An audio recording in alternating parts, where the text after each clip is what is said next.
کا نتیجہ ہے، اور وہ انسانی فکر جو ہے وہ ہمیشہ کے لیے ایک نہیں ہو سکتی، کیونکہ ٹائم بدل جاتا ہے، اسٹیج آف ہسٹری جو ہے وہ تبدیل ہو جاتی ہے، سرکمسٹانسز جو ہیں وہ تبدیل ہو جاتے ہیں، معاشرہ جو ہے وہ تبدیل ہو جاتا ہے، لہٰذا ایک دور میں جو بھی نظریہ پیش کیا جاتا ہے وہ آگے چل کے چیلنج کر دیا جاتا ہے اور اس میں ترمیم کی ضرورت ہوتی ہے، اس ریئلائزیشن کے ساتھ کہ یہ ہیومن ایفرٹ ہے، ہیومن انڈرسٹینڈنگ ہے، اور ہیومن انڈرسٹینڈنگ کو تبدیل بھی کیا جا سکتا ہے اور وہ چیلنجیبل بھی ہے، ٹھیک ہے۔ لیکن جو بھی مذاہب جن کا ہم نے بڑے بڑے مذاہب کا ذکر کیا، وہ مذہب کی جو تشریح ہے اس کے بارے میں یہ نظریہ نہیں رکھتے، اس کے بارے میں وہ یہ نظریہ رکھتے ہیں کہ جو ہماری انڈرسٹینڈنگ ہے وہ فائنل ہے۔ مثلاً اگر ہم اسلام کے حوالے سے کہیں تو ہم یہ کہیں گے کہ بھئی اسلام کے حوالے سے ایسا ہے کہ احناف سمجھتے ہیں کہ ہم ٹھیک ہے، ہمارا یہاں مثلا پاکستان میں جس وقت نفاذ شریعت کی بات ہوئی تو یہ بات کہی گئی کہ بھئی یہاں احناف کی اکثریت ہے، لہٰذا حنفی فقہ نافذ ہونی چاہیے۔ اچھا ٹھیک ہے، ہمیں ذاتی طور پہ کوئی اعتراض نہیں، اس لیے کہ نہ ہم چوری کریں گے، نہ ہمارے لیے یہ مسئلہ پیدا ہوگا کہ انگلیاں جو ہیں وہ فقہ جعفریہ کے مطابق انگلیاں کاٹی جائیں گی یا فقہ حنفی کے مطابق ہاتھ پورا کاٹا جائے گا، لہٰذا میں کوئی ہوئی نہیں۔ ہم نعوذ باللہ بدکاری کے مرتکب ہی نہ ہوں گے کہ جو ہمیں وہ ہو کہ کہاں ہمیں چھڑیاں پڑیں گی اور کہاں ہمیں رجم کیا جائے گا، کہاں کوڑے مارے جائیں گے، لہٰذا اٹس ناٹ مائی کنسرن۔ لیکن سوال یہ ہے کہ اگر اکثریت کا مطلب حق ہے تو پھر ہر مذہب کی جہاں اکثریت ہے تو ان سب کو آپ کو بیک وقت حق ماننا پڑے گا کہ اکثریت حق ہے، اگر تو اکثریت جہاں جس مذہب کی ہے تو وہ حق ہے، اس کے خلاف کرنے والا وہ خلاف دین کر رہا ہے، خلاف شرع کر رہا ہے، ان کی شرع کے خلاف کر رہا ہے۔ پھر اگر ہندوز جو ہیں وہ اپنے مذہب کے مطابق جس کو وہ سناتن دھرم سمجھ رہے ہیں اس کی کوئی بھی مخالفت کرتا ہے تو اس کو وہ بلیسفیمی میں لے جائیں اور اس کو مار دیں، آپ کو اس کے اوپر اعتراض نہیں ہونا چاہیے۔ جیسے اگر وہ یہاں کوئی بات کہہ دیتے ہیں، یعنی فرض کیے نبی پاک کا نام وہ بغیر القابات کے لے لیتے ہیں صلی اللہ علیہ وآلہ وسلم، کو ان کا عقیدہ نہیں ہے، یا خاتم النبیین ان کا عقیدہ نہیں ہے، اگر وہ کہہ دیتے ہیں تو آپ کہتے ہیں یہ بلیسفیمی کا مرتکب ہوا ہے، اس کی سزا موت ہے، اور وہ حکومت تو بعد میں دے گی، پہلے ہم ہی دیے دیتے ہیں، جیسا آپ کیسز دیکھتے ہیں۔ یورپ امریکہ میں اکثریت ہے، ٹھیک ہے، جو ریلیجن ہے اس کو یعنی اسٹیٹ ریلیجن کی حیثیت حاصل نہیں، لیکن بہرحال ہم جانتے ہیں کہ عیسائیت ہے وہاں، تو وہ پھر کہیں گے ہم مانیں ان کو کہ وہاں وہ حق ہے اور ان کو پورا رائٹ ہے کہ وہ اپنے مذہب کی خلاف ورزی کرنے والوں کو اسی طرح سزا دیں جیسے ہم یہاں سزا دیتے ہیں اپنے مذہب کے، ہمارے مذہب کی خلاف ورزی کرنے والوں کو، جس کو ہم سمجھتے ہیں کہ یہ مذہب کی خلاف ورزی ہے۔ تو اسٹیٹس کی آئی ڈی جب اس طرح سے تبدیل ہوتی ہے، اب آ جائیں اس کے اوپر، اگر یہ مقدمات سمجھ میں آ گئے تو ہماری بات 2 منٹ میں سمجھ میں آ جائے گی۔ ابراہمی مذاہب میں قدیم ترین نام یہودیت کا ملتا ہے، ٹھیک ہے، یہودیت کا ملتا ہے، اور یہودیت اب ہم سیاسی پیراڈائم میں بات کر رہے ہیں، مذہبی پیراڈائم میں بات نہیں کر رہے۔ یہودیت حق ہے، اور اس کا جو ایکسپینشنزم ہے، جو وہ پھیلانا چاہتے ہیں، وہ بھی حق ہے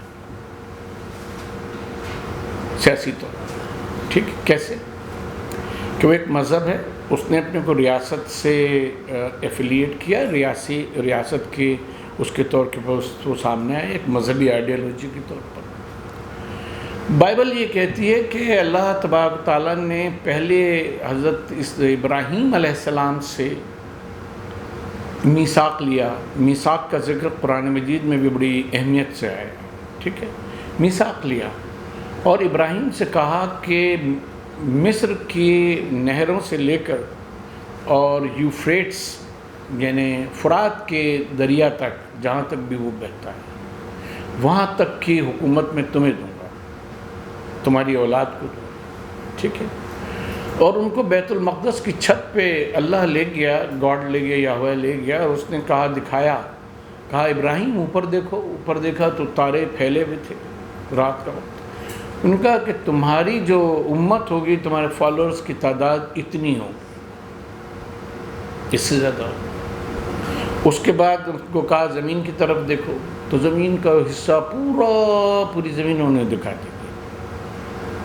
اور کہا میں تم سے وعدہ کرتا ہوں کہ تمہاری اولاد زمین پر یہ زمین کی جو ریت کے ذرے ہیں ان کے برابر ہوگی، اور یہ جتنا علاقہ تم دیکھ رہے ہو یہ سب تمہاری اولاد کے حصے میں آئے گا، اس پہ تمہاری حکومت قائم ہوگی، ٹھیک ہے، ان پر تمہاری حکومت قائم ہوگی۔ اور یہ صرف انہی سے نہیں کیا بلکہ حضرت اسحاق سے بھی کیا، پھر حضرت یعقوب علیہ السلام سے جن کو اسرائیل کہا جاتا ہے ان سے بھی کیا۔ اب یہ تو ان کا مذہبی مسئلہ ہے، جیسے ہم مسلمان قرآن پہ اور حدیث پہ غیر متبدل ایمان رکھتے ہیں، ویسے وہ تورا پہ رکھتے ہیں۔ جب آپ کو یہ حق حاصل ہے کہ لِیُظْہِرَهُ عَلَى الدِّینِ کُلِّهِ کے تحت آپ ایک عالمی حکومت قائم کرنے کے وہ کریں، اور تمام جو وہ ہیں مذاہب کے ماننے والے ان سب کو سبڈیو کر کے اس کے اوپر ایک اسلامی حکومت کو قائم کریں، اگر یہ آپ کی ریلیجس آئیڈیالوجی جو ہے وہ پولیٹیکل آئیڈیالوجی میں تبدیل ہو جاتی ہے اور ہو گئی ہے، اس کے اثرات اور وہ آپ دیکھ رہے ہیں، تو یہودیوں کو کیوں حق یہ حاصل نہیں ہے کہ وہ اسی اپنے مذہبی عقیدے کو ایک پولیٹیکل آئیڈیالوجی کے طور کے اوپر استعمال کریں اور سب جگہ پہنچیں، وہ قبضہ کرنے کی کوشش کریں۔ آج یہودی سازشوں کے نام پہ جو کتابیں ہم پڑھتے ہیں ہمیں حیرت ہوتی ہے کہ تضادات کا مجموعہ ہے جو مسلمان حضرات لکھتے ہیں کہ ارے بھئی یہودیوں کے ڈیزائن تو بڑے خطرناک ہیں، اور یہ ہے وہ ہے،